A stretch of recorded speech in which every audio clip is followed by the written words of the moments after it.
ನಮಸ್ಕಾರ ಸ್ನೇಹಿತರೆ, ಮೊನ್ನೆ ನೀವು ಈ ನಮ್ಮ ಅಸ್ಸಾಮಿನ ಮುಖ್ಯಮಂತ್ರಿ ಹೇಮಂತ್ ಕುಮಾರ್ ಬಿಸ್ವಾ ಅನ್ನೋರು ಒಂದು ಸ್ಟೇಟ್ಮೆಂಟ್ ಕೊಟ್ಟಿದ್ದಾರೆ. ನನಗೆ ಅದು ಭಾಳ ಆಘಾತಕರದ ಒಂದು ಸ್ಟೇಟ್ಮೆಂಟ್. ಏನು ಹೇಳ್ತಾರೆ ಅಂದರೆ, ನೋಡಿ, ಈ SIR ಏನು ನಡೀತಾ ಇದೆ, ಆ SIR ಅಲ್ಲಿ ಸರಿಸುಮಾರು 5 ಲಕ್ಷ ಮುಸಲ್ಮಾನರನ್ನ ಮಿಯಾಗಳನ್ನ ನಾನು ಚುನಾವಣಾ ಪ್ರಕ್ರಿಯೆಯಿಂದ ಹೊರಗಿಡ್ತೀನಿ ಅಂತ ಹೇಳ್ತಾರೆ. ಮೋದಿಯವರೇ, ಅಮಿತ್ ಶಾ ಅವರೇ, ಚುನಾವಣಾ ಆಯೋಗದ ಕಮಿಷನರ್ ಅವರೇ, ಜ್ಞಾನೇಶ್ ಕುಮಾರ್ ಯಾರು, ಇಷ್ಟು ಸಾಕಿಲ್ವೇನ್ರಿ? ನೀವು ಯಾಕೆ SIR ಮಾಡ್ತಾ ಇದ್ದೀರಾ? ಹೇಗೆ SIR ಒಂದು ಪರ್ಟಿಕ್ಯುಲರ್ ಕಮ್ಯುನಿಟಿಗೆ ನೀವು ಟಾರ್ಗೆಟ್ ಮಾಡ್ತಾ ಇದ್ದೀರಾ ಅಂತ ನಿಮ್ಮ ಸ್ವಂತ ಮುಖ್ಯಮಂತ್ರಿ ಹೇಮಂತ್ ಕುಮಾರ್ ಬಿಸ್ವಾ ಅವ್ರು ಹೇಳಿದ್ರು. ಇನ್ನು ಏನ್ರಿ ನಾವು ಹೇಳೋದು ಅಲ್ವಾ? ಅದಾದಮೇಲೆ ಇನ್ನೊಂದು ಆಘಾತಕಾರಿ ಒಂದು ಸ್ಟೇಟ್ಮೆಂಟನ್ನು ಈ ಜಾತಿವಾದಿ ಕೋಮವಾದಿ ಹೇಮಂತ್ ಬಿಸ್ವಾ ಹೇಳ್ತಾನೆ.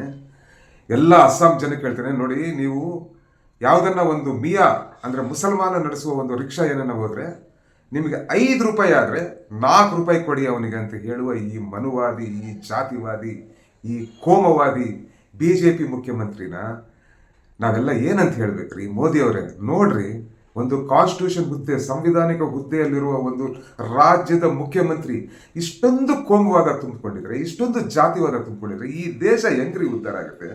ಒಂದು ಕಡೆ ನೀವು ಸಬ್ಕೆ ಸಾಥ್ ಸಬ್ಕೆ ವಿಕಾಸ್ ಅಂತೀರ. ದೇಶ ಉದ್ಧಾರ ಆಗ್ಬೇಕಂದ್ರೆ ನಾವೆಲ್ಲರನ್ನ ಕರ್ಕೊಂಡು ಹೋಗ್ಬೇಕು ಅಂದ್ರೆ ಇದೇನಾ ದೇಶ ಉದ್ಧಾರ ಮಾಡೋದು? ಇದೇನಾ ಸಮಾಜ ಉದ್ಧಾರ ಮಾಡೋದು? ಅಲ್ವಾ? ಮೋದಿಯವರೇ, ಸ್ವಲ್ಪ ನಿಮಗೆ ಪ್ರಜ್ಞೆ ಇದ್ರೆ, ಆವತ್ತಿನ ಕಾಲಘಟ್ಟದಲ್ಲಿ ವಾಜಪೇಯಿ ಅವರು ನಿಮ್ಗೆ ಹೇಳಿದ್ರು, ರಾಜ್ಯ ಧರ್ಮ ಪಾಲನೆ ಕರು ಅಂತ. ಸ್ವಲ್ಪ ನೀವು ರಾಜಧರ್ಮ ಪಾಲನೆ ಮಾಡುವ ಒಂದು ಪ್ರಧಾನಮಂತ್ರಿ ಅಂದರೆ ಮೊದಲು ಅವನ್ನ ತೆಗೆದು ಬಿಸಾಕ್ರಿ. ಆ ಮುಖ್ಯಮಂತ್ರಿ ಕಾನ್ಸ್ಟಿಟ್ಯೂಷನಲ್ ಹುದ್ದೆಯಲ್ಲಿ ಇರೋಗೆ ನಾಲಾಯಕ ಹೇಮಂತ್ ಕುಮಾರ್ ಬಿಸ್ವಾ. ಆಮೇಲೆ ಈ ತರ ಹೇಮಂತ್ ಕುಮಾರ್ ಬಿಸ್ವಾಸ್ ಅನ್ನೋರು ಈ ತರ ಇವತ್ತು ಮುಸಲ್ಮಾನರು ಮಿಯಾಗಳನ್ನ ಟಾರ್ಗೆಟ್ ಮಾಡಿದ್ದಾರೆ ಅಂತ ನೀವೆಲ್ಲ ಖುಷಿ ಪಡಬೇಡಿ. BJPಯಲ್ಲಿರುವ OBCಗಳೇ, ದಲಿತರೇ, ಲಿಂಗಾಯತರೇ, ಒಕ್ಕಲಿಗರೇ, ನೀವೆಲ್ಲ ಮತ್ತೆ ಖುಷಿ ಪಡಬೇಡಿ. ಅವರಾದ್ಮೇಲೆ ಇವರು SCಗಳ ಕಡೆ ಬರ್ತಾರೆ, SCಗಳಾದ್ಮೇಲೆ ST ಕಡೆ ಬರ್ತಾರೆ. ನೀವು ಮತ್ತೆ OBCಗರೇ ಖುಷಿ ಪಡಬೇಡ್ರಿ. SC STಗಳು ಮುಸಲ್ಮಾನರಾದ್ಮೇಲೆ SC STಗಳು ಅಂತ. OBC ಅವರೇ ಮುಸಲ್ಮಾನರು, SC STಗಳಾದ್ಮೇಲೆ ನಿಮ್ಮ ಬಾರಿ. ಸೊ ಅರ್ಥ ಮಾಡ್ಕೊಳ್ಳಿ ನೀವೆಲ್ಲ. ಆಮೇಲೆ ಇವರೆಲ್ಲ ಹಿಂದುಳಿದ ವರ್ಗದವ್ರು ಮಾತ್ರ ಇವ್ರನ್ನ ಟಾರ್ಗೆಟ್ ಮಾಡ್ತಾರೆ, ನಮ್ಮನ್ನೇನು ಮಾಡಲ್ಲ ಅಂತ ಅನ್ಕೊಡುವ ಲಿಂಗಾಯತರೇ, ಒಕ್ಕಲಿಗರೇ, ನೀವು ಹುಷಾರಾಗಿ, ಇವರೆಲ್ಲ ಆದ್ಮೇಲೆ ನಿಮ್ಮ ಬಾರಿ ಅಲ್ವಾ? ಸೊ ಇವತ್ತು ನೀವೆಲ್ಲ ಎದ್ದು ನಿಂತ್ಕೋಬೇಕು. ಇಂಥ ಮನುವಾದಿ, ಇಂಥ ಜಾತಿವಾದಿ ಪಕ್ಷನ ಎತ್ತಿ ಒಸಿಬೇಕು.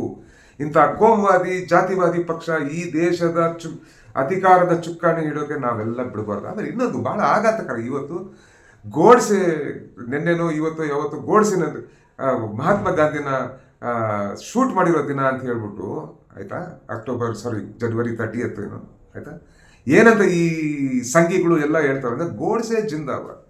ಅಯ್ಯೋ, ನಿಮ್ ಯೋಗ್ಯತೆಗೆ ಇಷ್ಟು ಬೆಂಕಿ ಅಕ್ಕ. ಗೋಡ್ಸೆ ಜಿಂದಾಬಾದ್ ಅಂದ್ರೆ ಮಹಾತ್ಮ ಗಾಂಧಿ ಏನರೋ, ಮಹಾತ್ಮ ಗಾಂಧಿ ಮುರ್ದಾಬಾದ್ ಅಂತ ಹೇಳೋಕ್ಕಾಗುತ್ತೇನೋ? ನಿಮ್ಮ ಮುಖಕ್ಕೆ ಇಷ್ಟು ಬೆಂಕಿ ಹಾಕ. ಸ್ವಲ್ಪ ಯೋಚನೆ ಮಾಡ್ರಿ. ನಾನು ಅದಕ್ಕೆ ಹೇಳೋದು, ಇವತ್ತು ಇವರ ಸೈದ್ಧಾಂತಿಕ ಅಪ್ಪ ಮೋದಿ ಎಲ್ಲರನ್ನೂ ಕರ್ಕೊಂಡೋಗಿ ರಾಜಘಾಟಲ್ಲಿ ಗಾಂಧಿಗೆ ನಮನ ಮಾಡ್ತಾರೆ. ಮೋದಿಯ ಎಲ್ಲ ಈ ಮುಭಕ್ತರು, ಶಗನಿ ಭಕ್ತರೆಲ್ಲ ಗೋಡ್ಸೆ ಜಿಂದಾಬಾದ್ ಅಂತ ಹೇಳ್ಬಿಟ್ಟು ಗಾಂಧಿನ ವಿಮರ್ಶೆ ಮಾಡ್ಕೊತ, ಅವ್ರನ್ನ ಟೀಕೆ ಮಾಡ್ಕೊತ, ಅವ್ರನ್ನ ಕಠಿಣವಾದ ಪದಗಳಿಂದ ಅವ್ರನ್ನ ಹೀನಾಯವಾಗಿ ನಡೆಸ್ಕೊಂತ ಫೇಸ್ಬುಕ್ಕಲ್ಲಿ, ಅಲ್ಲಿ ಇಲ್ಲಿ ಸೋಷಿಯಲ್ ಮೀಡಿಯಾದಲ್ಲಿ ಇವತ್ತು ನಡೆಸ್ತಾರೆ.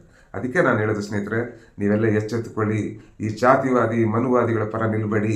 OBCಗಳೇ, ದಲಿತರೇ, ಯಾರ್ಯಾರು ಇವತ್ತು ಈ RSS BJP ಬಕೆಟ್ ಹಿಡಿತಾ ಇದ್ದೀರಲ್ವಾ, ಅರ್ಥ ಮಾಡ್ಕೊಳ್ಳಿ. ಆ ದಿನ ದೂರ ಇಲ್ಲ, ನಿಮಗೂ ಅದೇ ಗತಿ. ಏನು ಹೇಮಂತ್ ಕುಮಾರ್ ಬಿಸ್ವಾ ಮಿಯಾಗಳು ಹೇಳಿದಾರಲ್ವಾ, ಅದೇ ನಿಮಗೆ ಇನ್ನೊಬ್ಬ ಬಿಸ್ವಾ RSS ಚಡ್ಡಿ ಬಂದ್ಬಿಟ್ಟು BJP ಇನ್ನೊಬ್ಬ ಮುಖ್ಯಮಂತ್ರಿ, ಪ್ರಧಾನಮಂತ್ರಿ ಬಂದ್ಬಿಟ್ಟು ನಿಮ್ಗೆ ಇದೇ ಹೇಳ್ತಾನೆ. ಹುಷಾರ್ ಅಂತ ಹೇಳಿ ನನ್ನ ಮಾತನ್ನು ಮುಗಿಸ್ತೀನಿ. ಜೈ ಹಿಂದ್, ಜೈ ಕರ್ನಾಟಕ.